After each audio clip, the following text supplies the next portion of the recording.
The ideal first round matchup for the Dallas Mavericks this year in the playoffs, I truly believe, is the Houston Rockets. Yeah, the Mavs are arch rivals with the Houston Rockets, and yeah, they've got a great duo in Russell Westbrook and James Harden.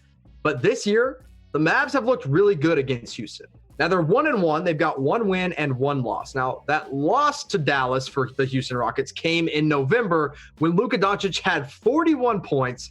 Tim Hardaway Jr. had 31, and Kristaps Porzingis had about 22, I believe.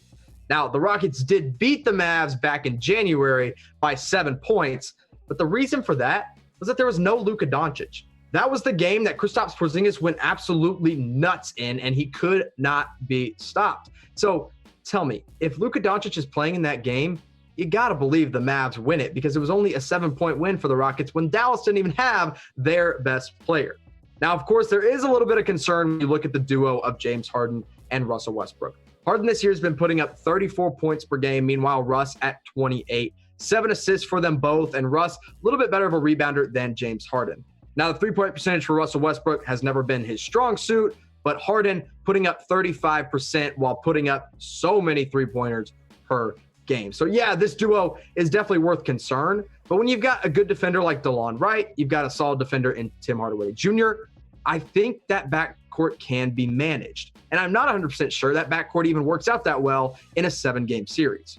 Now, you look at their lineup as a whole, and you've got Russ and Harden, of course, at the forefront. And then Eric Gordon, who I really like, but is better suited as a 6-man. PJ Tucker is playing the center position, and PJ Tucker is 6'5". And then, of course, they added Robert Covington to the wing as well. Now, the Mavs haven't seen the Rockets since they traded for Robert Covington. I think that's a great pickup and a guy that will definitely guard Luka Doncic once the NBA returns, but it's not enough to worry me. I think this is the team the Mavs want to see in the first round because they don't have the size to match up with the Dallas Mavericks, which I'll get into more here in just a second. So maybe you have a different team in mind. Maybe there's a team that you'd like to see Dallas play in the first round, a team you think they can beat in a 7-game series. Who do you think that is? Maybe it's not the Houston Rockets. Maybe it is. I think Houston or Denver would probably be the best first-round matchup, but give me the Houston Rockets all day, every day. And if you want to keep up with all of our Mavs coverage and want to be able to watch the playoffs with us here at Chat Sports and with me, you're going to want to subscribe to All Things Mavs. We're continuing to grow. I appreciate all you guys subscribing, liking this video, and giving us some comments down in the comment section. It means the world to us, so continue to hit that big red subscribe button. Now, I just talked about the height differential between the Mavs and the Rockets. You look at the tallest Rockets right now. Tyson Chandler, 7 foot. That's great. But Tyson Chandler isn't going to be playing a lot in the playoffs or in Orlando as a whole. Bruno Caboclo is 6'9", but he's kind of a project. They don't really have a lot of use for him quite yet, and he's not a big man. He's still a wing. Along with Jeff Green. Now, Jeff Green is a power forward, but he's in his advanced years as an NBA player. He's not going to be bringing you a whole lot. And then it's Robert Covington and Daniel House Jr. as the next tallest players. The Mavs, on the other hand, have a guy at 7'3" who can shoot the 3-ball. He gets putbacks. He's a great shot blocker in Kristaps Porzingis. Now, one of his best games of the season was against the Houston Rockets, and I'll get to those numbers here in a minute. But he's 8 inches taller than the tallest starter on the Rockets, and that's PJ Tucker. Yeah, PJ Tucker is a good defender. He's going to get up, and Kristaps Porzingis is chilly, but it's not really going to be that big of a deal because he's 6'5".